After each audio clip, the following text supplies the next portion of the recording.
নমস্কার। অনেক দিন পর আপনাদের সাথে দেখা হলো। কারণ হচ্ছে আপনারা দেখেছেন যে 100K সেলিব্রেশন, যেটা কিনা ফেসবুক, ইউটিউব এবং ইনস্টাগ্রামে।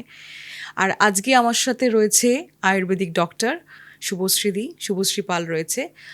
নমস্কার। নমস্কার। কেমন আছেন? খুব ভালো আছি। এবং আপনি কেমন আছেন? ভীষণ ভালো আছি, কারণ কিছুদিন আগেই আমার 100K সেলিব্রেশন হলো ফেসবুকে। আর আমরা জানি যে দৈনন্দিন জীবনে সবাই কিন্তু মানে যেহেতু আপনি আয়ুর্বেদিক ডক্টর, সবাই অ্যাকচুয়ালি চায় কি অ্যালোপ্যাথিকের ওপর ডিপেন্ড হয়। হোমিওপ্যাথিকটাও সাইড করে, খুব কম মানুষজন আছে যারা কিনা হোমিওপ্যাথিকটা মানে ইনটেক করে। তো এই যে আপনি মানে মেন স্ট্রিম থেকে চেঞ্জ করে যে আয়ুর্বেদিক নিয়ে পড়াশোনা করা, এবং এখনকার দৈনন্দিন জীবনে যে লোকেরা সব যে আয়ুর্বেদিকটাকে সরিয়ে দেয়, কেন? কারণ প্রথমত যেটা হচ্ছে, আয়ুর্বেদ সম্বন্ধে মানুষের অনেক ভ্রান্ত ধারণা আছে। মানুষের প্রথমেই একটা মানে স্টিগমা মানুষের মধ্যে কাজ করে, আয়ুর্বেদ অনেক লেটে কাজ করে। ফ্যাক্টরটা মোটেই সেরকম নয়। অ্যাকচুয়ালি যেটা মানুষ প্রথমেই মডার্ন সায়েন্সকে চুজ করে আজকাল, কিন্তু ফ্যাক্টরটা হচ্ছে মডার্ন সায়েন্সের কাছে চুজ করছে, সেই মেডিসিন খাচ্ছে, অনেক দিন ধরে তা কন্টিনিউ করছে। করার পর অনেক সময় দেখা যায় যে মেডিসিন খেয়েও তারপর ধরুন সুগারের মেডিসিন খাচ্ছে, প্রেশারের মেডিসিন খাচ্ছে, কিন্তু তারা সেটার ওপর ডিপেন্ডেন্সি একটা তাদের চলে আসছে। কিন্তু যখন দেখা যায় যে এটা করতে করতে যখন তারা মানে সব জায়গা থেকে হেরে যায়, তখন লাস্টে তারা আয়ুর্বেদের কাছে আসছে। তখন অলরেডি সেই ডিজিজটা নিয়ে তারা হয়তো 10 বছর, 20 বছর, কেউ কেউ 25 বছরও সেই জিনিসটা নিয়ে ভুগছে। ফলে সেই অ্যাকিউট ব্যাপারটা তখন অলরেডি ক্রনিক হয়ে যায়। সুতরাং একটা ক্রনিক ডিজিজ সারতে, সেটা 10 বছরের বা 20 বছরের একটা ক্রনিক ডিজিজ সারতে একটা মিনিমাম টাইম লাগে, কিন্তু ফ্যাক্টরটা সেটা নয়। আয়ুর্বেদ কিন্তু মেন কাজ করে প্রপারলি কোনো রোগের কারণের ওপর। আমরা যখন কোনো পেশেন্ট আমাদের কাছে আসছে, ফার্স্টেই আমরা তার প্রপার হিস্ট্রি, ডায়েট, লাইফস্টাইল সবটাকে জেনে তার কজটাকে বের করছি, কেন সেই রোগটা হচ্ছে। এবার যখন সেই রোগটার ওপর আমরা কাজ করি, সেই কারণটার ওপর কাজ করি, তখন সহজেই সেই রোগ থেকে পেশেন্ট ভালো থাকছে। এবং এমন না যে একটা আয়ুর্বেদ মেডিসিন খাবে মানে তার লাইফ লং সেটার ওপর ডিপেন্ডেন্ট হয়ে যাবে। একটা টাইম পর আমরা কিন্তু প্রত্যেকটা পেশেন্টেরই মেডিসিন থেকে ডিপেন্ডেন্সি সেটা একটা টাইমের পর ছাড়াতে পারি। এমন না যে আয়ুর্বেদ কাজ করছে মানে মানে আয়ুর্বেদের সম্বন্ধে প্রচারটা কম একটু, এটা একটা বড় ফ্যাক্টর। তাই জন্য আয়ুর্বেদের কাছে মানুষে আসছে দেরিতে। আরেকটা, আয়ুর্বেদের সম্বন্ধে অনেক অনেক মিথস আছে মানুষের, সেটাকে ভাঙা আগেই আমার দরকার মনে হয়। আচ্ছা, প্রত্যেকটা এখনকার মেয়েদের যে পিরিয়ডসের প্রবলেম হয়, কারণ আপনি গাইনোটাও একটু বেশি তাদের দেখেন, মানে মেয়েদেরকে অ্যাকচুয়ালি হ্যাঁ, ফিমেল পেশেন্টদেরকে দেখেন, তো সেক্ষেত্রে পিসিওডি বা পিসিওএস ব্যাপারটা এটা কতটা খারাপ এক একটা মেয়েদের পক্ষে, এবং তাদের যে এরকম যে মানে পেইনফুল একটা পিরিয়ডস হচ্ছে না, বা হলেও যে একটা পেইনফুল হচ্ছে, সেটা কিভাবে দেখছেন? পিসিওডি বা পিসিওএস একটা সম্পূর্ণ একটা লাইফস্টাইল ডিসঅর্ডার। আগে 10 জনের মধ্যে 2 জন মেয়ের মধ্যে পিসিওডি দেখা যেত, আর আগে এখন দেখা যেত না, খুব কম, খুব মানে কম। আমাদের যদি হ্যাঁ, দেখা যায় মা ঠাকুমাদের তো মা জানতো না, ঠাকুমা তো মানে ওদের তো ওদের কোনো সমস্যাই ওদের ছিল না। মধ্যে ছিল না। আর এখন 10 জনের মধ্যে 8 জনের মেয়ের পিসিওডি দেখা যাচ্ছে। তার জন্য সবচেয়ে বেশি কারণ যেটা বলবো, আমাদের বর্তমানের লাইফস্টাইল আর ডায়েট। মানে এখন লাইফস্টাইলের জন্য অনেকেই লেট নাইট ওয়ার্ক করে, বা রাতে প্রপার ঘুম হচ্ছে না, বা ঘুমের সময় আমরা খুব বেশি মোবাইল ইউজ করছি। আর খাওয়া দাওয়ার মধ্যে এখন বাইরে junk food, street food, oily food, এগুলো অনেক বেশি ইনটেক করা হয়। এই সব কারণে হয় কি, আমাদের আরেকটা যেটা কারণ, সবচেয়ে বড় কারণ, প্রত্যেকটা মেয়েরই যখন মেনস্ট্রুয়াল সাইকেল চলে, সেই মেনস্ট্রুয়াল সাইকেল চলাকালীন কোনো মেয়েই, এখনকার দিনে কোনো মেয়েই, আমরা তো দেখি এখন বিভিন্ন বিজ্ঞাপনে দেখছি যে স্যানিটারি ন্যাপকিন ইউজ করছি তাই মানে আমি দৌড়ে চলতে পারি, যা ইচ্ছে করতে পারি। কিন্তু এইটা সম্পূর্ণ ভুল ধারণা। ডিউরিং পিরিয়ডস, একটা মেনস্ট্রুয়াল সাইকেল যখন চলছে একটা মেয়ের, তখন অলরেডি তার ইউটেরাসটা অলরেডি উইক, তার বডি উইক। কিন্তু তখন যদি আমরা আমাদের বডির ওপর যা ইচ্ছে অত্যাচার করি, তখন অবশ্যই আমাদের বডিতে হরমোনাল ডিসব্যালেন্স এই সমস্যাগুলো দেখা যাবে, সেখান থেকেই পিসিওডি এই সমস্যাগুলো তৈরি হবে। সুতরাং ডিউরিং মেনস্ট্রুয়েশন একটা মেয়ের, আমি বলছি না যে ব্যাপারটা হ্যাঁ অবশ্যই এটা স্বাভাবিক প্রাকৃতিক নিয়ম সবাই একটা। তো বলেছে, সবাই বলে যে হ্যাঁ অবশ্যই জিম করো, ওয়ার্কআউট করো, হ্যাঁ, সাইক্লিং না, করো। অবশ্যই স্বাভাবিক প্রাকৃতিক নিয়ম এটা, যে জিম করো সাইক্লিং করো তা না, একটা স্বাভাবিক প্রাকৃতিক নিয়ম। কিন্তু তারপরেও একটা মেয়ের এই সময়, হ্যাঁ সে কি কাজ করবে না, অবশ্যই কাজে বেরোবে নিজের, কিন্তু সেটার মধ্যেও একটা বাঁধন থাকবে। বাঁধন মানে কি, যেটা হেভি ওয়ার্কআউট একদমই দরকার নেই করার, মানে এক্সারসাইজ করা, জিম করা, বা এই সময় অত্যাধিক রাস্তার জাঙ্ক ফুড খাওয়া অত্যাধিক। কারণ আমাদের প্রত্যেকটা সিস্টেম একটার সাথে একটা ইন্টারকানেক্টেড। ধরুন আমাদের যখন কারোর ইউটেরাসে, যখন কারোর ইউটেরাস থেকে একটা পেশেন্টের যখন কনস্ট্যান্ট ব্লিডিং হচ্ছে, তখন সেখানে ইউটেরাস উইক। এই ইউটেরাস যখন উইক, তখন সেটা একইভাবে যখন আমাদের, কারণ বডির পুরো ফোকাসটা তখন ওই ইউটেরাসের ওপর থাকছে, তখন কি হয়, আমাদের যে ডাইজেস্টিভ সিস্টেম সেটাও তখন উইক হয়ে যায়। ফলে আমরা যেটাই খাচ্ছি সেটা সে হজম করতে পারছে না। তো সেটা কি এক্সট্রা ফ্যাট, বা যেটা আমরা আয়ুর্বেদে বলি বিকৃত মেদ, সেই হিসেবে আমাদের বডিতে জমা হচ্ছে। এটা কি হচ্ছে আমাদের, মানে এতে যখন বিকৃত মেদ হিসেবে আমাদের বডিতে জমা হচ্ছে, তখন কি আমাদের হার্ট মাসেল এগুলোকে সবগুলোকে এক্সেস কাজ করতে হচ্ছে, তখন কি এক্সেস হরমোন ক্ষরণ হচ্ছে বডি থেকে, তখনই পিসিওডি পিসিওএস এই সমস্যাগুলো দেখা যাচ্ছে। তাই মানে আমি যেটা বলছি, আমি বলছি না যে এটা একটা স্বাভাবিক প্রাকৃতিক নিয়ম, কিন্তু এই সময় এমন কিছু অস্বাভাবিক বা এক্সেস কাজ করা উচিত না, যার জন্য একটা মানে এই স্বাভাবিক ব্যাপারটা অস্বাভাবিকের দিকে চলে যায়, যেমন ইরেগুলার পিরিয়ডস, পেনফুল পিরিয়ডস, এগুলো। আমাদের আগে যদি আমরা মা ঠাকুমাদের দেখি, তাদের সময়ও কিন্তু এই সমস্যাগুলো ছিল না, তারাও কিন্তু বাড়িরই কাজ করতো। কিন্তু আমরা হয়তো শুনবো অনেক আগের, কারণ তখন তখন যখন একটা মেয়েদের পিরিয়ডস হতো, তাদের আলাদাভাবে থাকতে হতো, মানে তাদের কিন্তু তখন বডিটা কিন্তু রেস্টেই থাকতো, তারা যে প্রচুর কাজ করতো তা না, তাদের কিন্তু বডিতে রেস্টে থাকতো। তাদের অনেক কিছু এমনই অনেক রুলস রেগুলেশন ছিল। হ্যাঁ, অনেক বাড়িতে এখনো শুনবেন পিরিয়ডসের সময় মেয়েরা রান্না করতে পারে না, কারণ ওই সময় মানুষের বডির হিট অলরেডি, মানে ফিমেলের বডির হিট অলরেডি বেশি। আপনি আগুনের সামনে দাঁড়িয়ে কেউ রান্না করছে, তার হিটটা বডিতে আরও জেনারেট হবে, তখনই হেভি ব্লিডিং স্টার্ট হবে। এগুলো বডির পিত্তকে আরও বাড়িয়ে দেয়। আয়ুর্বেদে আমরা মানুষের শরীরে তিনখানা দোষ থাকে, বায়ু, পিত্ত, কফ। সুতরাং এইটা বডির পিত্তকে বাড়িয়ে দেয়, তখনই মানে painful periods, heavy bleeding, heavy menstruation, এগুলো সব স্টার্ট হয়ে যায়। তো সেক্ষেত্রে এই এখনকার ছেলে মেয়েদের, মানে বেশি মানে মেয়েদের স্পেশালি, তো এই যে পেনফুল বলে না, যে অনেক সময় পিরিয়ডস হলো পেনফুল পিরিয়ডস হচ্ছে, এইটা কেন হচ্ছে? পিরিয়ডস হলেও পেনফুল পিরিয়ডস হচ্ছে, প্রথমত অনেকে ভাবছে পেনফুল পিরিয়ডসটা স্বাভাবিক।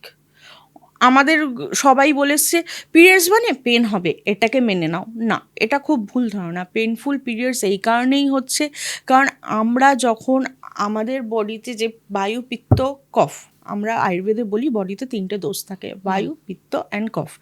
এই আমাদের যেমন প্রকৃতিতে যেমন জল, হাওয়া, বাতাস, অগ্নি থাকে, মাটি থাকে, আমাদের বডিটাকেও সেই বায়ু, পিত্ত, কফ চালনা করে। কিন্তু পিরিয়ডসটাকে মেনলি রেগুলেট করে আমাদের বডিতে যে অপানবাত থাকে। কিন্তু আমরা এই সময় খাচ্ছি ঠিকঠাক না, চলছি ঠিকঠাক না, প্লাস আমরা পুরনো কোনো অনেক সময় অনেক ডিজিজকে ইগনোর করি, হয়তো সেটাকে ইগনোর করে রেখে দিই। সেই সব কারণে আমাদের বডির হরমোনাল ডিসব্যালেন্স হচ্ছে, আমাদের বডিতে মেটাবলিক টক্সিনস জমা হচ্ছে, আমাদের গাট হেলথ ঠিক থাকছে না। এই সব কিছু একটা অপরের সাথে ইন্টারকানেক্টেড হচ্ছে, আর তখনই এই পেনফুল পিরিয়ডস ব্যাপারগুলো স্টার্ট হয়ে যাচ্ছে। ইরেগুলার পিরিয়ড যেটা বললাম, পিসিওডি বা পিসিওএস, এইটা কেন মানে মেয়েদের অ্যাকচুয়ালি হয়?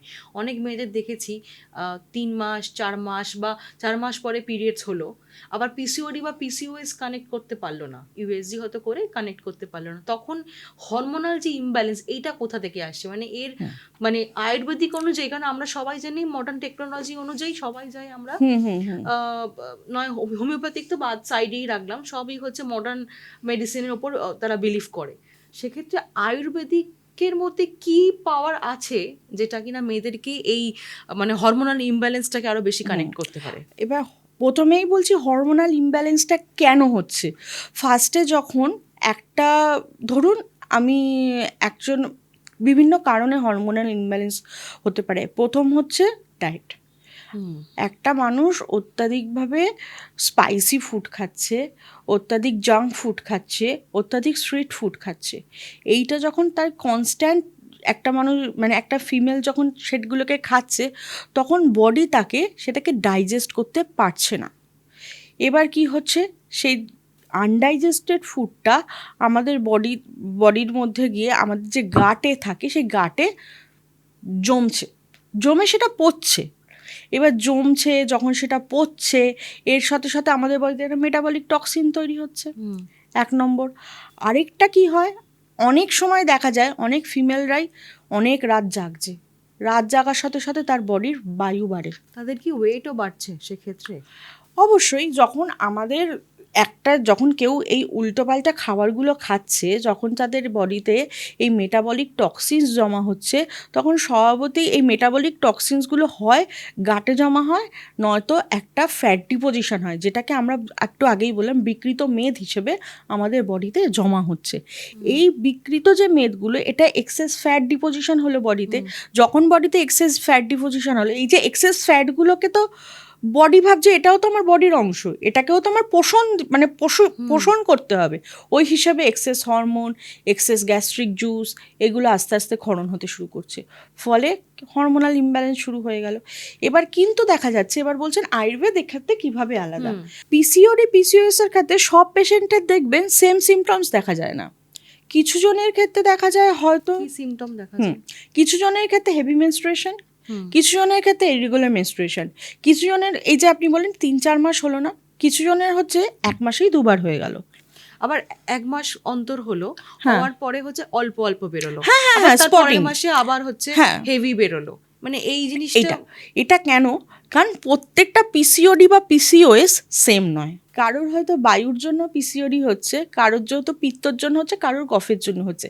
যাদের বায়ু ফ্যাক্টরটা বেশি বডিতে, সেই ক্ষেত্রে কি হচ্ছে, সেক্ষেত্রে তাদের হয়তো ইরেগুলার মেনস্ট্রুয়েশনটা বেশি, পেনফুল মেনস্ট্রুয়েশনটা বেশি। যাদের পিত্তজ, তাদের ক্ষেত্রে হেভি মেনস্ট্রুয়েশনটা বেশি। এবার যারা কফ, তাদের ক্ষেত্রে দেখবেন মেনস্ট্রুয়েশনের সাথে সাথে আরও ডিপ্রেশন, এই ব্যাপারগুলোও বেশি, বা তাদের ডিলেড মেনস্ট্রুয়েশন হচ্ছে। সুতরাং আয়ুর্বেদে কি করা হয়, এই ব্যাপারগুলোকে ভাগ করা হয়। এটা কি কিউরেবল আয়ুর্বেদ? অবশ্যই কিউরেবল, কিন্তু কিউরেবল কখন? যখন আমরা কারণটা খুঁজে চিকিৎসা করব। এই যে বললাম, আমি কিন্তু পিসিওএস এর একটা মেন কারণ বলছি যে ফুড, একজনের ক্ষেত্রে বলছি স্ট্রেস, কারোর ক্ষেত্রে বলছি সে রাতে জাগে। কিন্তু এবার এই ক্ষেত্রে যাদের ধরুন ফুডের জন্য হচ্ছে, তাদের ডাইজেস্টিভ সিস্টেমের প্রবলেম, সেখানে কিন্তু আমার ট্রিটমেন্টটা ওই পিসিওডি থেকে হওয়ার আগে তার ডাইজেস্টিভ সিস্টেমে যে প্রবলেমটা হচ্ছে সেটাকে ঠিক করতে হবে। আমি যদি সেই ডাইজেস্টিভ প্রবলেমটাকে ঠিক করি, তাহলে পিসিওএস অবশ্যই রিভার্স করা যাবে। কিন্তু মেডিসিন যেমন ফ্যাক্টর, ডায়েট আর লাইফস্টাইল অবশ্যই একটা বড় ফ্যাক্টর। তো এখনকার যারা মা হচ্ছে, মানে ফার্টিলিটি যাদের রয়েছে, সেক্ষেত্রেও তো অনেক সময় কি হয়, পিরিয়ডস ইরেগুলার হচ্ছে। অবশ্যই। তো তখন আয়ুর্বেদিক কি সেভাবে কি কোনোভাবে চিকিৎসা করা যেতে পারবে? অবশ্যই। যারা ধরুন ফার্টিলিটি বা যারা মা হচ্ছে, তাদের ক্ষেত্রে কি মডার্ন টেকনোলজি বাদ দিকে আয়ুর্বেদিকে তারা যেতে পারে? মডার্ন টেকনোলজির একটা আলাদা প্রসেস, আয়ুর্বেদ একটা আলাদা প্রসেস, সেটা মডার্ন টেকনোলজির ডক্টর আরও বেটার বলতে পারবেন। আর চট জলদি তাড়াতাড়ি, মানে সবাই এখনকার দিনে ফার্টিলিটির ক্ষেত্রে যে ব্যাপারটা, সেটা যেটা আপনি বলছেন, সেটার ক্ষেত্রে কিন্তু অনলি মার ওপর ফোকাস করে হবে না। এক্ষেত্রে যারা মা হতে চাইছে, তার সাথে সমপরিমাণ যারা বাবা হতে চাইছে, দুজনের ভূমিকাটা খুব বেশি জরুরি। সুতরাং অনলি মায়েদের সুস্থ করব, মানে মায়েদের হেলথের কথা ভাববো, এটা খুব ভুল। আমাদের এক্ষেত্রে কি করতে হবে, যখন একটা কাপল ফ্যামিলি প্ল্যানিং স্টার্ট করছে, তখন সেই কাপলকে, মা বাবা যারা হতে চাইছে, সে মেল ফিমেল দুজনকেই, যদি তারা আয়ুর্বেদ ডক্টরের কাছে আসে, অবশ্যই 6 মাস থেকে 1 বছর আগে তাকে কনসাল্ট করতে হবে। এই সময় এটাকে আয়ুর্বেদের গর্ভ সংস্কার বলা হয়। আয়ুর্বেদে একটা নিয়ম আছে, গর্ভ সংস্কার, একটা প্রসেস।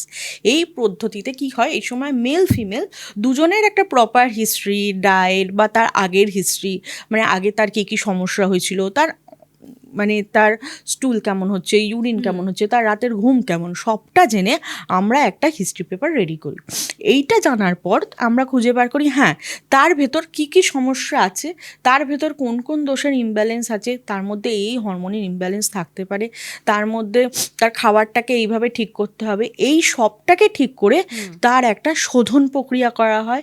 শোধন প্রক্রিয়া করা পঞ্চকর্ম, যেটাকে আমরা আয়ুর্বেদে ডিটক্সিফিকেশন যদি সোজা ভাষায় বলতে থাকি, বডির ডিটক্সিফিকেশন করা। কারণ আমরা এখনকার দিনে ছেলে মেয়ে নির্বিশেষে সবাই নিজের বডিতে অত্যাচার করা হয়, সত্যি কথা, খাওয়ার ঘুম সবই অত্যাচার করা হয়। তার এবার আমি যদি আমার বডিকে অত্যাচার করি, আমার বডির কিন্তু তার একটা এফেক্ট অবশ্যই সেটাকে দেয়া হবে। প্রত্যেকের ওবেসিটি আছে, এবার সবাই চাই একটা সুস্থ বাচ্চার জন্ম দেওয়া।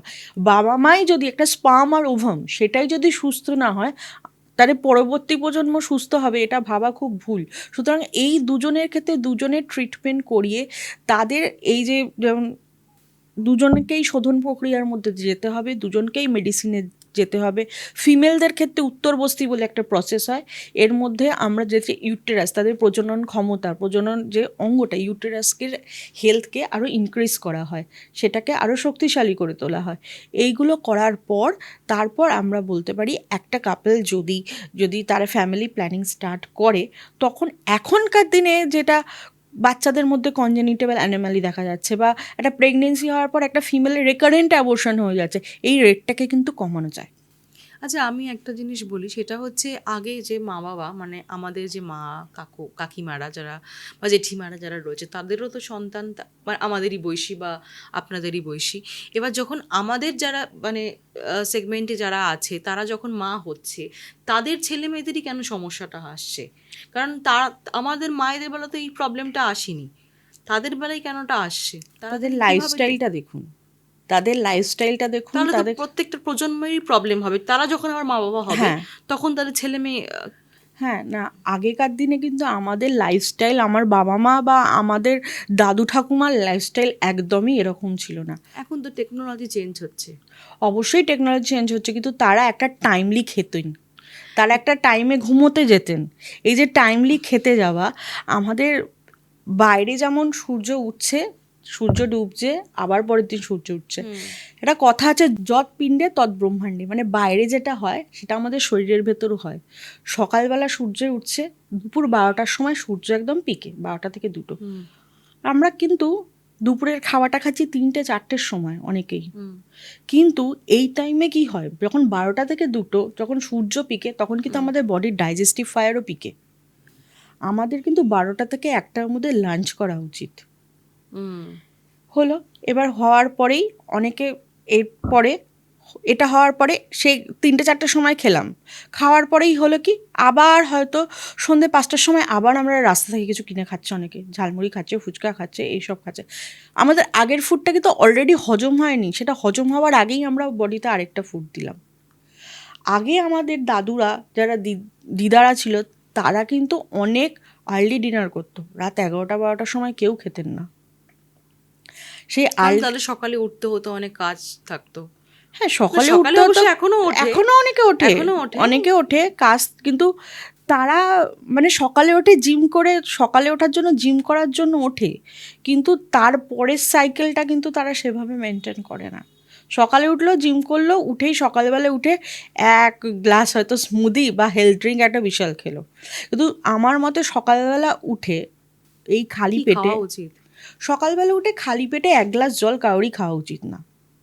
সকালবেলা ঘুম থেকে উঠে বলে না যে মিথ আছে সকালবেলা উঠি আগে ঢকঢক করে 1 গ্লাস জল, একদম ভুল কথা। আমি সারা রাত ঘুম পরে যখন বললাম সকালবেলা ঘুম থেকে উঠছি, তখন আমিও যেমন উঠছি, আমাদের রাত্রিবেলা যখন শুয়ে পড়ি আমাদের ডাইজেস্টিভ ফায়ারও শুয়ে পড়ছে। সুতরাং কি রাত্রিবেলা যখন এই 12টার সময় আমরা খাচ্ছি, এই 12টার খাওয়ার পরেই তো শুয়ে পড়ছে অনেকে, বা তখন কিন্তু খাবারটা আমাদের হজম হচ্ছে না।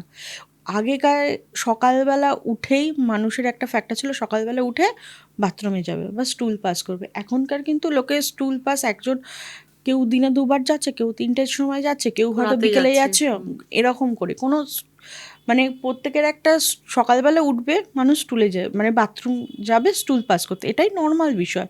কিন্তু এটা কারোর ক্ষেত্রেই হচ্ছে না, কারণ আমাদের খাবারটা ঠিকঠাক হজমই হচ্ছে না। সকালবেলা ঘুম থেকে উঠে লোকের যেটা মানে যদি জল খেতেই হয়, হ্যাঁ খেতে পারে 1 কাপ লিউকওয়ার্ম, 1 কাপের থেকেও কম, কিন্তু কখনোই 1 গ্লাস ওই মধু দিয়ে লেবু দিয়ে হেলথ ড্রিঙ্ক বানিয়ে স্মুদি দিয়ে অতটা খাওয়া উচিত না। কারণ ওইটা যখন আমি খেয়ে নিলাম, আমাদের বডি তখন কিন্তু একটা ফুড চায়, প্রপার ঘুম থেকে উঠে একটা প্রপার ব্রেকফাস্ট বা একটা প্রপার ফুডের দরকার হয়। সেইটা না দিয়ে কি করলাম, আমি 1 গ্লাস জল খেয়ে নিলাম বা একটা স্মুদি খেয়ে নিলাম, সেটা কি করলো আমাদের ডাইজেস্টিভ ফায়ারটাকে চেপে দিল। আরেকটা কি, স্মুদিতে অনেকেই অনেক ভারী জিনিস ইউজ করে, যেমন কলা ইউজ করলো, দুধ ইউজ করলো, এইগুলো না সকালবেলা যখন আমি প্রথমেই এটা খাই, ওটা অলরেডি একটা কফের টাইম বলে আমাদের, যেমন বিভিন্ন সকাল বিকেল সন্ধে এটা হয় না, সকালের দিকটা হয় কফের টাইম, তারপর হয় পিঠের টাইম। যখন এই কফের টাইমে আমি যখন অত্যাধিক দুধ বা কলা এগুলো খাচ্ছি, আমার বডির কফ তখন বেড়ে আছে, আরও আমি সেই কফটাকে বাড়িয়ে দিলাম। মানে এখনকার দিনে দেখবেন, মানে শুধু ওয়েদার চেঞ্জের জন্য না, এমনি সময় লোকের সর্দি কাশি প্রায় লেগে থাকে। আমার এখানে একজন ডক্টর এসেছিল, আয়ুর্বেদিক ডক্টর এসেছিল, তো উনি একটা কথা আমাকে বলেছিল যে আমরা নিজেদের শরীরকে বিশ্বাস করি না, বিশ্বাস করি কিছু ম্যানমেড মেডিসিনকে। অবশ্যই। তো সেটা সত্যি আমি আমার ক্ষেত্রে আমি মানে আমার কাজে দিয়েছে। আমি ওই সময় যখনই ওষুধ খাওয়ার থাকে আমি বলি যে আমার শরীরকে আমি বিশ্বাস করি না, আমরা বিশ্বাস করি ম্যানমেড মেডিসিনকে, অবশ্যই। কারণ চটজলদি নিজেদের শরীরটাকে সুস্থ রাখতে হবে বা ঠিক রাখতে হবে এরকম। তো আমরা জানি যে বাচ্চাদের মানে বাবা মারা এখন বাচ্চাদেরকে খুব প্যাম্পার্ড করে রাখে, মোবাইল দিয়ে যাতে না করলে খেতে পারবে না, বাইরে জাঙ্ক ফুড খায় তাদের মধ্যে, এবং ছোটোবেলা থেকে অ্যাজমার প্রবলেম হয়। একদম। তো সেক্ষেত্রে আয়ুর্বেদিক সেটা কিভাবে হেল্প করে? বাচ্চাদের ক্ষেত্রে, বাচ্চাদের তো আমরা বোঝাতে পারবো না যে তুমি এটা করো ওটা করো। বাচ্চাদের ক্ষেত্রে প্রথমেই যেটা দরকার, বাচ্চাদের বাবা মাদের বুঝতে হবে যে তাদের কীভাবে বাচ্চাকে হ্যান্ডেল করতে হবে। সবচেয়ে বড় কথা, বাবা মা যদি বাচ্চার কথা শুনে চলে সেটা কিন্তু প্রবলেম, বাচ্চাকে বাবা মার কথা শুনতে হবে। কিন্তু আমরা এখন অনেক বেশি ইম্পর্টেন্স বাচ্চারা কি বলছে, বাচ্চারা কি চাইছে তার উপর দিয়ে ফেলি। না দিলে অত্যাধিক চিৎকার করবে, না দিলে হ্যাঁ এটা করবে, কি করে হবে? ফ্যাক্টরটা হচ্ছে বাচ্চাকে যখন আপনি খাওয়াচ্ছেন, যখন ওই মোবাইলটা দিচ্ছেন না, তখনই মানে যখন ও চিৎকার করছে সাথে সাথে ওর হাতে মোবাইলটা ধরিয়ে দেওয়া হচ্ছে। সুতরাং ও জানে আমি চিৎকার করলে ওটা আমি পাবো। বাচ্চাদের ক্ষেত্রে যেটা প্রথমেই করতে হবে, বাচ্চাকে নিজে থেকে খাবার চাইতে হবে। সুতরাং তাকে ততক্ষণ খেতে দেবেন না যতক্ষণ সে নিজে থেকে খাবার চাইছে। তাহলে কি, নিজে থেকে চেয়ে খাওয়ার প্রবণতাটা বাড়ানো উচিত, তাতে ও নিজের খিদেটাকে ফিল করতে পারবে। যখন চেয়ে খেতে চাইবে, তখন কি করবে, ফ্যামিলির সবার মধ্যে বসিয়ে আমার মনে হয় গল্পের ছলে খাওয়ান, টিভি বা মোবাইল না দেখে। সেখানে দাদু ঠাকুমা থাকুক বা বাবা মা থাকুক, সব নিউক্লিয়ার ফ্যামিলি হয়েছে, কিন্তু উচিত এখানে বাচ্চার মা বা কেউ তাকে গল্প করে বুঝিয়ে খাওয়ানোটাই বেটার। মানে আমরা হয়তো কাজের তারাই ওই মোবাইলটা দিয়ে বা টিভিটা চালিয়ে বাচ্চাদের ওই নেশাটা করিয়ে দিচ্ছি। আর আরেকটা ফ্যাক্টর হচ্ছে, প্রথমত চেয়ে খাওয়ানোর একটা প্রবণতা, আরেকটা হচ্ছে বাচ্চারা যা চাইছে বেশি, ওই যে লজেন্স চাইছে, আইসক্রিম চাইছে, কোল্ড ড্রিঙ্কস চাইছে, এগুলোর প্রতি বাচ্চাদের এখন ফুচকা চিপস প্রচুর বেশি, মানে এইটা তো অলরেডি বাইরের জাঙ্ক ফুড না। এতে কিন্তু ওদের কিন্তু সমস্যা হচ্ছে, এই পেট ব্যথা হচ্ছে না, এই আজকে আমি অনেক বাচ্চাদেরকে দেখেছি, এই আজকে পেট ব্যথা, স্কুলে আসছে না, জ্বর কাশি, যেটা আপনি বললেন প্রাকৃতিক নিয়মের জন্য আর কি জ্বর কাশিটাও হচ্ছে, সর্দি কাশি লেগেই রয়েছে। আগে বাচ্চাদের কিন্তু এত বেশি ইনহেলার বা এটা কিছুই নেওয়া হতো না। এখন বাচ্চাদের মধ্যে ইনহেলার নেওয়ার প্রবণতা, নেবুলাইজার নেওয়ার প্রবণতা এত বেড়ে যাচ্ছে। বাচ্চারা মোর প্রোন টু আপনাদের অ্যান্টিবায়োটিক হয়ে যাচ্ছে। একটা ছোট শিশু তার আজীবন পড়ে আছে, তারা এখন থেকেই যদি তার মেডিসিন দেওয়া হয়, অ্যান্টিবায়োটিক ছোট ছোট কারণে অ্যান্টিবায়োটিক তারা খেতে শুরু করে, ছোট ছোট কারণে জ্বরের ওষুধ খেতে শুরু করে, একটা টাইম পর তার বডিতে সেটা রেজিস্ট করে যাবে। কেউ তো বলতে পারে না একটা ছোট্ট বাচ্চা তার আজীবন সে কোনো রোগে পড়বে না, এই ছোটোবেলাতেই ঠিক। পড়বে। সুতরাং সেক্ষেত্রে আয়ুর্বেদে একটা আমাদের একটা আয়ুর্বেদিক একটা ইমিউনিটি বুস্টার আছে। হ্যাঁ, বাচ্চারা যেমন ভ্যাকসিনেশন নিচ্ছে অবশ্যই নিক, এর সাথে একটা আয়ুর্বেদ ইমিউনিটি বুস্টার আছে, সেটাকে আমরা সুবর্ণপ্রাশন বলি। এটা হচ্ছে যেমন মানে আয়ুর্বেদে আমরা কিছু মেডিকেটেড ঘি, মানে সেটাও নিজেরাই বানানো হয়, মধু আর তাছাড়া গোল্ড ডাস্ট, সেটাকে প্রপারলি প্রসেসড করা গোল্ড ডাস্ট দিয়ে একটা মেডিসিন বানানো হয়। প্রত্যেক মাসে একটা স্পেশাল দিনে, পুষ্য নক্ষত্র বলে হয়, সেই দিনে বাচ্চাদের যদি দেয়া হয়, এটা বাচ্চাদের ইমিউনিটি বুস্ট করে, তার সাথে সাথে তার মেমোরি পাওয়ার, ইন্টেলেক্ট পাওয়ার এগুলোকে বাড়ায়। এবার এর জন্য কি হচ্ছে, মানে অনেক যে বাচ্চারা দেখা যায়, অনেক রিসার্চে দেখা যাচ্ছে যে ওখানে যে গোল্ড ডাস্টটা ইউজ করা হচ্ছে, গোল্ড ইউজ করা হচ্ছে, সেটার মধ্যে যেমন অ্যান্টিঅক্সিডেন্ট প্রপার্টি আছে, একটা ইমিউনোমডুলেটরি প্রপার্টি আছে, নিউরোপ্রোটেক্টিভ প্রপার্টি আছে, প্লাস গোল্ড বাচ্চাদের মধ্যে তার সাথে সাথে কি যে মেডিকেটেড ঘিটা ইউজ করছি, সেখানে যে ড্রাগসগুলো দেওয়া হয় সেগুলোও বাচ্চাদের মানে ইমিউনিটি বাড়ায়, মেমোরি পাওয়ার বাড়ায়, ইন্টেলেক্ট পাওয়ার বাড়ায়, এগুলোকে মানে আমাদের ক্লিনিকে যে বাচ্চারা সাধারণত এই সুবর্ণপ্রাশন নিচ্ছে, তাদেরও মানে তাদের কিন্তু জ্বর সর্দি কাশি হয় না যে তা না, হয় কিন্তু যেটা ঘন ঘন হয় সেটা হয় না, 1 নম্বর।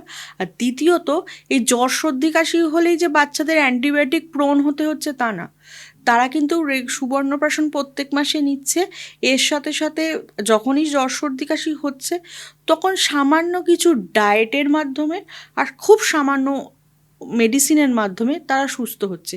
তাদের কিন্তু কাউকেই অ্যান্টিবায়োটিক এখনো অবধি নিতে হয়নি। যেটা বলছিলাম সেটা হচ্ছে বাচ্চাদের নিয়ে আপনি বললেন যে আপনাদের যে একটা যেটা বানিয়ে আপনারা দেন সুবর্ণপ্রাশন, তো এই সুবর্ণপ্রাশন কি শুধুমাত্র বাচ্চারাই ইনটেক করতে পারবে না বড়রাও করতে পারবে? না বড়রা না, এটা মানে জন্ম থেকে 16 ইয়ার্স অবধি বাচ্চাদের এটা দেওয়া যেতে পারে, এটা বাচ্চাদের ক্ষেত্রেই। মানে এটা কতদিন পিরিয়ড থাকে?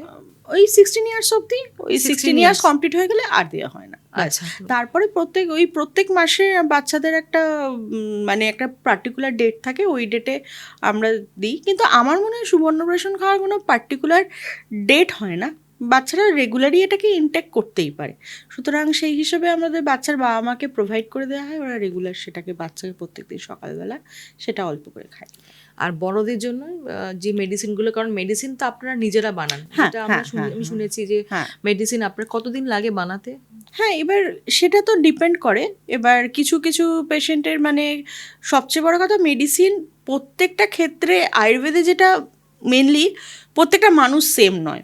আয়ুর্বেদে মেডিসিন বানাতে কেন একটু সময় লাগে, প্রত্যেকটা মানুষ তো সেম নয়, প্রত্যেকটা মানুষের এন্টিটি আলাদা। আমার ধরুন একই ফ্যামিলির 3টে লোকের জ্বর হয়েছে, বাবা মা ছেলের। এবার কিন্তু 3 জনের মধ্যে কারোর মধ্যে দেখা যাবে কারোর টেম্পারেচার খুব হাই উঠছে, কারোর মিডিয়াম টেম্পারেচার, কারোর হয়তো জ্বরের জন্য প্রচুর মাথা ব্যথা করছে। একটাই রোগ, তাদের কিন্তু জ্বর হয়েছে, কিন্তু 3 জনের সিমটমস কিন্তু আলাদা। সুতরাং আমার মতে যদি একটা মানুষ যদি একটা সিচুয়েশনে যদি 3 রকমের মানে রিয়াকশান দিতে পারে, তাহলে একটাই রোগ, 3 জনের 3 রকম সিমটম, সেক্ষেত্রে 3 জনের ওষুধ কিন্তু সেম নয়। আচ্ছা, এখন স্ট্রেস অ্যাংজাইটি প্রত্যেকটা বাচ্চাদের মধ্যে রয়েছে এবং ইয়াং ছেলেমেয়েদের মধ্যে বেশি কাজ করছে, তো সেক্ষেত্রে আয়ুর্বেদিক সেই স্ট্রেস বা অ্যাংজাইটি বা ডিপ্রেশন কিভাবে আর কি তারা মানে আয়ুর্বেদ কিভাবে তাদেরকে তৈরি মানে মেডিসিনটা কিভাবে দিতে পারছে? আয়ুর্বেদের ক্ষেত্রে স্ট্রেস অ্যাংজাইটি প্রথমত কেন হচ্ছে, কারণ এখনকার দিনে স্ট্রেস অ্যাংজাইটির জন্য মানুষের একা থাকার প্রবণতাটা খুব বেড়ে যাচ্ছে। স্ট্রেস হচ্ছে, ডিপ্রেশন হচ্ছে, আমি একা থাকছি, মানে লোকের সাথে মিশছি কম, এই ব্যাপারটা একা থাকে সবসময় একটা দুঃখী হয়ে বসে থাকা, ফলে কি হয়, তার বডির একটা পশ্চার চেঞ্জ হয়ে যাচ্ছে। হ্যাঁ, এটা কেন হয় বলুন তো? এটা মানে হয় সে সারাদিন এটা হয় সে সারাদিন শুয়ে থাকে, নয় সে সামনের দিকে ঝুঁকে বসে থাকে। মানে এটা কিন্তু এখনকার ছেলেমেয়েদের মধ্যে হয়, সবাই সারাক্ষণ এখানে আমরা এরকম মোবাইল দেখি বা ভেরি ক্যাজুয়াল ভাবে এরকম করে, মানে এই জিনিসটা কেন হয়? এই যে পশ্চারটা আমরা চেঞ্জ করছি, এটার জন্য কি হচ্ছে, আমাদের বডির যে O2 ক্যারিং ক্যাপাসিটি সেটা কিন্তু কমে যাচ্ছে, সেলের মধ্যে O2 কম যাচ্ছে, অক্সিজেন সেটা ক্যারি করছে। লো ভাইটাল টিস্যু আমাদের বডিতে অনেক বেড়ে যাচ্ছে, এই লো ভাইটাল টিস্যু বিভিন্ন রোগের তৈরি করছে। অত্যাধিক আপনার যখন স্ট্রেস বা হবে, দেখবেন আপনার খাওয়ার ইচ্ছে থাকে না, আজ খেতে ইচ্ছে করছে না। মন আর শরীর না একে অপরের সাথে খুব স্বামী স্ত্রীর সম্পর্ক। সুতরাং যদি মন খারাপ থাকে দেখবেন তার খেতেও ইচ্ছে করে না, খাবারে একটা অনীহা থাকে, কারণ তার মানে ওই যে ডাইজেস্টিভ ফায়ার আবার ডাউন হয়ে যাচ্ছে। তাহলে কি হচ্ছে, যেটা খাচ্ছে হজম করতে পারছে না, গাটে সেই মেটাবলিক টক্সিনস জমা হচ্ছে, এই টক্সিনসগুলোই আবার অন্যান্য রোগের সৃষ্টি করছে। হয়তো দেখা যাচ্ছে কারোর শারীরিক রোগ, কিন্তু পরে তার ডায়াগনোসিস করা হলো না সমস্যাটা তার শরীরের না, সমস্যাটা মনের, তার মনের ওপর কাজ করতে হচ্ছে। হ্যাঁ, মনের ওপর কাজ কি করে করবো? অবশ্যই এখনকার দিনে যেটা দরকার, একটু যোগাসন করা, প্রাণায়াম করা। জিমটাতে বেশি বিশ্বাসী। হ্যাঁ, জিমে বেশি বিশ্বাসী, কিন্তু জিম আর যোগাসনে একটা পার্থক্য আছে। জিমটা কিন্তু আমাদের যেটাকে বলি শাখাশ্রিত ব্যায়াম, মানে জিম আমাদের মাসেলটাকে হেলদি করে, কিন্তু এই যোগাসন, ডিপ ব্রিদিং, এইটাকে কি বলে, আমরা বলি এটাকে কোষ্ঠাশ্রিত ব্যায়াম। এই ব্যায়ামটার জন্য আমাদের অর্গান ডেভেলপ হয়, অর্গানকে আরও স্ট্রং করে।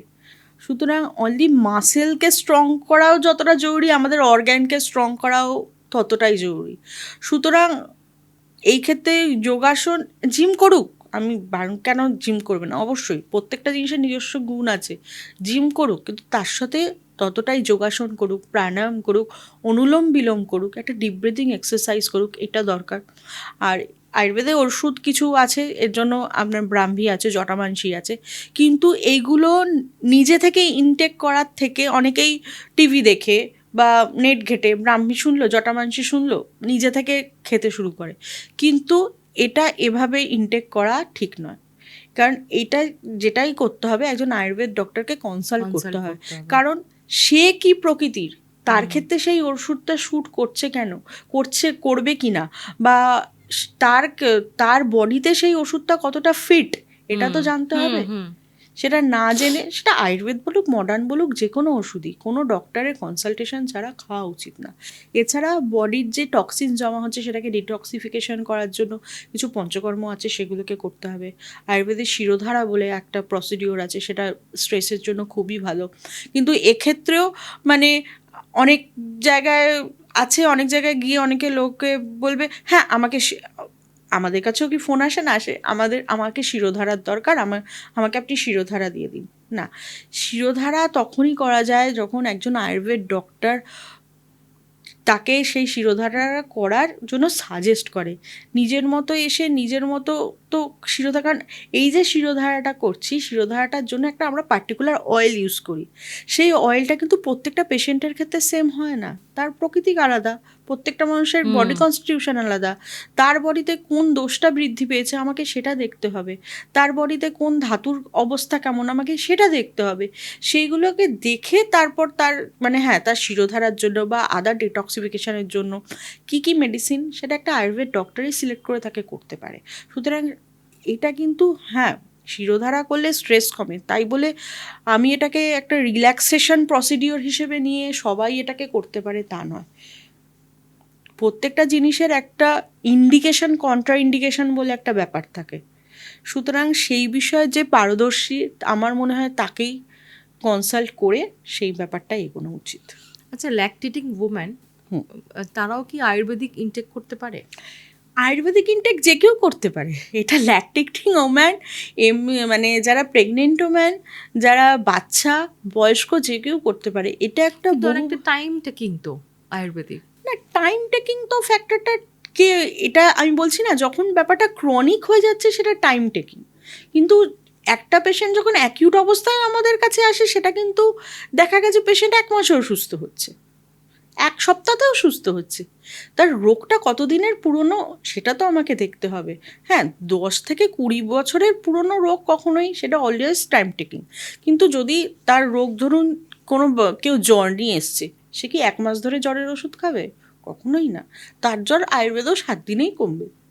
আচ্ছা, মেয়েদের ক্ষেত্রে বলি, যেহেতু আপনি গাইনোটাই বেশি দেখেন, মেয়েদের যে বললাম পিরিয়ডসের প্রবলেম, তো অনেক মেয়েদের আছে যে যখন বেবি ডেলিভারি হয়ে যাবে তখন পিরিয়ডস বন্ধ হয়ে যায়, তখন একটা না শরীরের মধ্যে অনেক রকম ডিজিজ চলে আসে। একদম। তো সেই ডিজিজটা তখন ওরা বুঝতে পারে না যে কি হচ্ছে, খালি বলে যে হ্যাঁ এই তো বেবি হয়ে গেল, এরপরে বিভিন্ন রকম ইস্যু হয়, ধরুন হেয়ার ফল হচ্ছে বা ওয়েট গেইন করছে, অনেক রকম ডিজিজ ক্রিয়েশন হয়।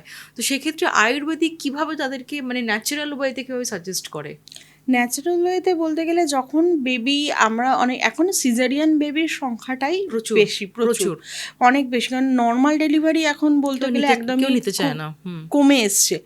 আয়ুর্বেদে ডিউরিং মানে চলাকালীন মানে ইয়ে আগেকার দিনে কিন্তু এত পোস্ট ডেলিভারি ডিপ্রেশন বা এই জিনিসগুলো এত বেশি ছিল না, এগুলো এখনকার দিনে অনেকটা বেশি দেখা যাচ্ছে।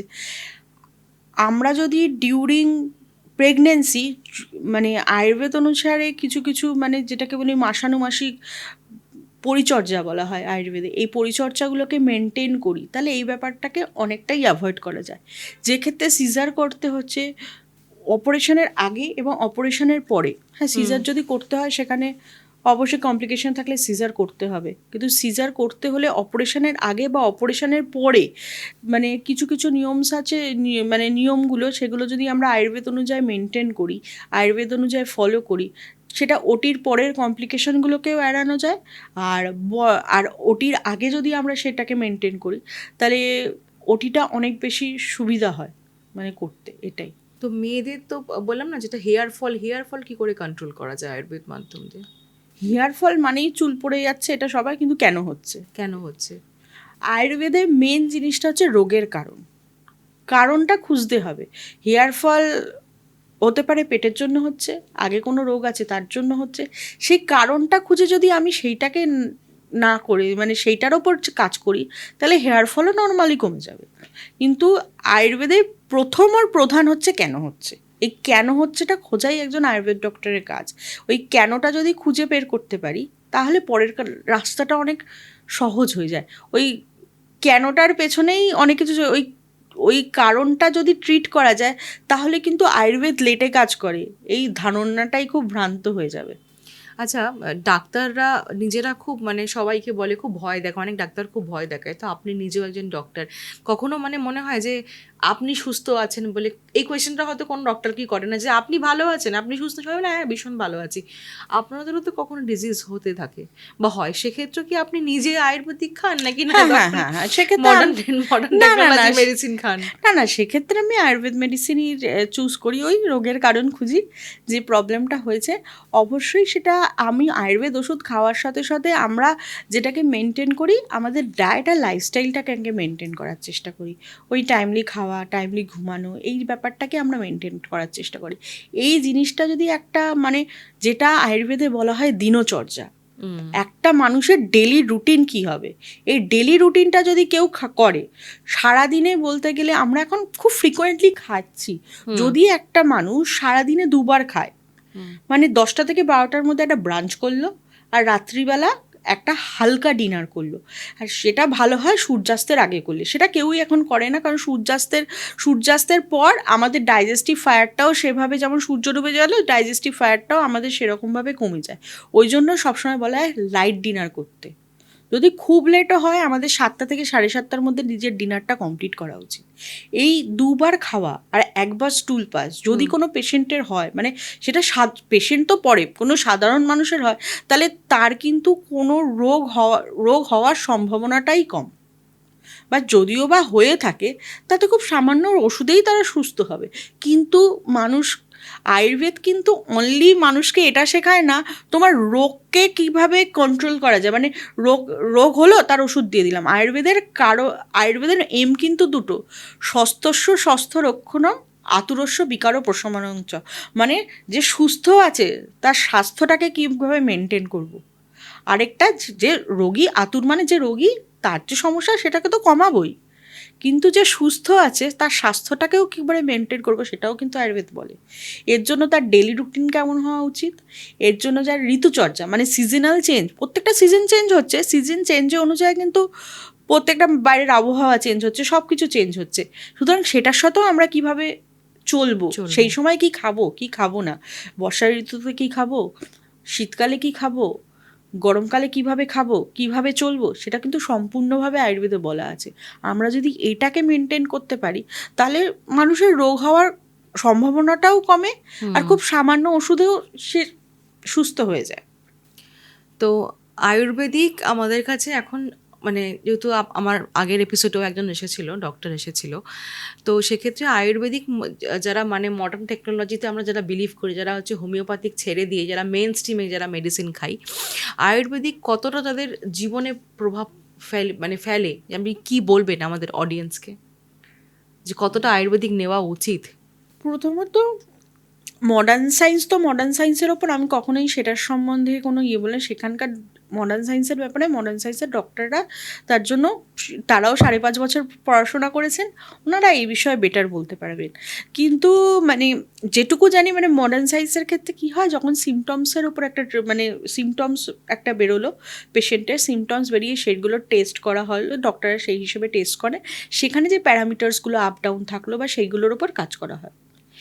কিন্তু ফ্যাক্টরটা অনেক সময় দেখা যাচ্ছে যে মানুষের, আমার কাছে অনেক পেশেন্টই আসে, ধরুন ওষুধ খেলেও কমছে, ওষুধ বন্ধ করছে, আবার জিনিসটা বেড়ে যাচ্ছে, এরকম হয় অনেক। কিন্তু আয়ুর্বেদে কি হয়, মানে আমরা অলওয়েজ কারণটা খুঁজে বের করি, সেই কারণটার ওপর যদি আমরা চিকিৎসা করি তাহলে আমার মনে হয় সেক্ষেত্রে অনেক বেশি মানে রেজাল্টটা অনেক বেশি লং লাস্টিং।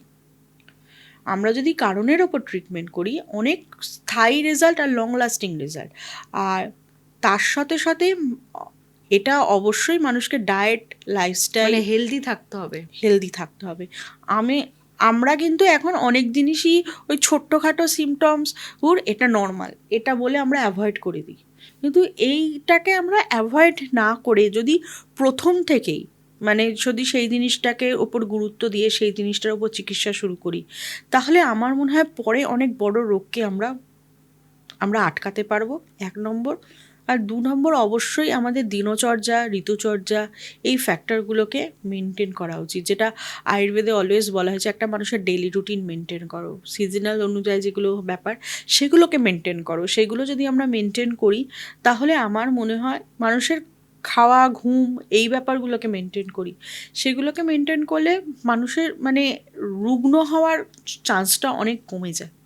আপনার কাছে তো প্রচুর পেশেন্টও আসে, যেমন ধরুন যাদের হয়তো ভাইটামিনের অভাব রয়েছে বা হাঁটু ব্যথা, যেটা এখন মেয়েদের মধ্যে বেশি প্রবণতা, ছেলেদের থেকে মেয়েদের বেশি। অবশ্যই। তো সেক্ষেত্রে সেটা কিভাবে মানে আপনারা দেখেন, কিভাবে ট্রিটমেন্ট করেন? যখন আমাদের কাছে ধরুন, আচ্ছা, আপনার নিজস্ব একটা ক্লিনিকও আছে যেটা গিরিশ গিরিশ পার্কে, সেটার নামটা একটু বলুন। আমাদের গিরিশ পার্কে একটা ক্লিনিক আছে, সাই Shankar multi speciality Ayurveda Panchakarma clinic. এখানে মানে আমরা যেমন সম্পূর্ণ আয়ুর্বেদ পদ্ধতিতেই চিকিৎসা করা হয়, আমরা নারী পরীক্ষাটাকে খুব গুরুত্ব দিই সেখানে, নারী পরীক্ষার মাধ্যমে এবং পেশেন্টের একটা প্রপার হিস্ট্রি টেকিংয়ের মাধ্যমে সেটার পেশেন্টকে রোগের কারণটা খুঁজে বের করে তারপর সেখানে আমরা নিজস্বই মেডিসিন বানাই, আয়ুর্বেদিক যার যেমন সমস্যা সেই অনুযায়ী তার পার্সোনালাইজড আর কাস্টমাইজড মেডিসিন বানানো হয়। এবং তারপর যদি সেই পেশেন্টের দরকার হলো, মানে তার রোগ অনুযায়ী, তার স্বাস্থ্য অনুযায়ী যদি দরকার হয়, পেশেন্টের পঞ্চকর্মও করা হয়। আচ্ছা, তো আজ যে জিনিসটা জিজ্ঞেস করলাম যে ভাইটামিনের ডেফিসিয়েন্সি বা গেটে বা মানে ধরুন আর্থারাইটিস বা পায়ে ব্যথা, এরকম ম্যাক্সিমাম মেয়েদেরই ক্ষেত্রে হয় আর কি। তো সেক্ষেত্রে আপনারা কিভাবে সেটা দেখেন? পেশেন্ট তো প্রচুর আসে আপনার কাছে। হ্যাঁ, ভাইটামিনস ডেফিসিয়েন্সি আছে, কিন্তু একটা আমরা ওই রিপোর্টটাকে আমাদের করাতে হয়, আমরা করি, কিন্তু ওই রিপোর্টের নাম্বারের ওপর অত্যাধিক গুরুত্ব দেওয়াটা না দিয়ে ওই পেশেন্টের হিস্ট্রিটা প্রপারভাবে নেওয়া হয়। সেখানে যেমন বলছি, পেশেন্টের খাওয়া, ঘুম থেকে পেশেন্ট স্টুল কেমন পাস করছে, ইউরিন কেমন করছে, তার কতক্ষণ ঘুমাচ্ছে, এই যে পেশেন্টরা মানে খাচ্ছে, টিভি দেখতে দেখতে খাচ্ছে না তো, এই যে অনেকেই পেশেন্টেরই প্রবণতা আছে বাথরুমে গিয়ে খবর কাগজ পড়ে, মোবাইল ইউজ করে, সেগুলো করছে না তো, এই প্রত্যেকটা খুঁটিনাটি বিষয়, এমনকি পেশেন্টের কোনো বাইট হিস্ট্রি আছে কিনা সেটাও আমরা জিজ্ঞেস করি। কারণ এই বাইট হিস্ট্রির যে অনেক সময় দেখা যায়, এই যে বাইট হলো, বাইটের জন্য ধরুন কোনো পেশেন্টকে আগে কখনো ডগ বাইট হয়েছে, ক্যাট বাইট হয়েছে, এই ফ্যাক্টরগুলোকেও আমরা গুরুত্ব দিই, কারণ এই যে জার্মসটা বডির মধ্যে কোনো না কোনোভাবে থেকে যায়, যেটা পরে একটা অন্যরকম ডিজিজের দিকে যায়। এই ফ্যাক্টরগুলোকে দেখে তারপর পেশেন্টের নাড়ি পরীক্ষা করে তারপর আমরা রোগের কারণ খুঁজে বের করি। অনেক তো মানুষ আছে, এবার হাঁটু ব্যথা অনেকেরই, এবার ওনার হাঁটু ব্যথাটা কেন, কিভাবে হচ্ছে, এবার সেটা আলাদা অন্যজনের থেকে কিভাবে আলাদা সেটাকে খুঁজে বের করে সেই কারণটার ওপর চিকিৎসা করি। কখনোই হাঁটু ব্যথা হচ্ছে ব্যথাটাকে কমিয়ে দেওয়া আমাদের লক্ষ্য নয়, ব্যথাটা কেন হয়েছে সেটাকে খুঁজে বের করে সেটা ট্রিটমেন্ট করাই আমাদের লক্ষ্য। আচ্ছা, অনেক বাচ্চারা আছে যারা মুখে বলতে পারে না, ছোট বাচ্চারাও তো হ্যাঁ আসে। হ্যাঁ অবশ্যই। তো সেক্ষেত্রে তারা কাঁদছে, বাচ্চাগুলো কাঁদছে, তো কান্নার মাধ্যমে তো বোঝা যায় না, তখন কিভাবে আপনারা দেখেন? অবশ্যই সেখানে বাচ্চার মায়ের থেকে হিস্ট্রিটা নিই, আর সেখানে ডিউরিং প্রেগনেন্সি একটা বাচ্চার মায়েদের কোনো কমপ্লিকেশন আছে সেই ব্যাপারগুলোকে আমরা দেখি কিছু, আর এক্ষেত্রে ওই বাচ্চাদেরও নাড়ি পরীক্ষা করা হয়, করে তারপর সেটাকে বাচ্চাদের প্রকৃতি, নাড়ি পরীক্ষা, তাদের দোষের ব্যাপারগুলো এগুলো করে আর অবশ্যই ডিউরিং প্রেগনেন্সি মায়ের কোনো সমস্যা ছিল কিনা সেটাও সেটা দেখা হয়, দেখে নেন। দেখে তারপর। তাহলে আজকে আপনারা দেখলেন যে আয়ুর্বেদিক ডক্টর আমার কাছে ছিল শুভশ্রীদি, যিনি কিনা এখনকার যে মেয়েদের সমস্যা, যে মেনস্ট্রুয়াল প্রবলেম, অর্থাৎ পিসিওডি বা পিসিওএস বা তাদের পিরিয়ডস, ইরেগুলার পিরিয়ডস, বা বাচ্চাদের যে অনেক কিছু সমস্যা, কারণ অনেক বাচ্চারা ঠিকমতো বলতে পারে না তাদের কী রোগ হচ্ছে, তো তিনি অনেক কিছু গাইডেন্স দিল আমাদেরকে। তো আপনি যদি কিছু বলেন অডিয়েন্সকে, কিভাবে সুস্থ থাকা যায় একটা আয়ুর্বেদিক মাধ্যমে? আয়ুর্বেদে অনলি তো রোগের চিকিৎসার কথা বলেনি, সেখানে সুস্থ ব্যক্তি কীভাবে সুস্থ থাকবে সেটাইও বলা হয়েছে।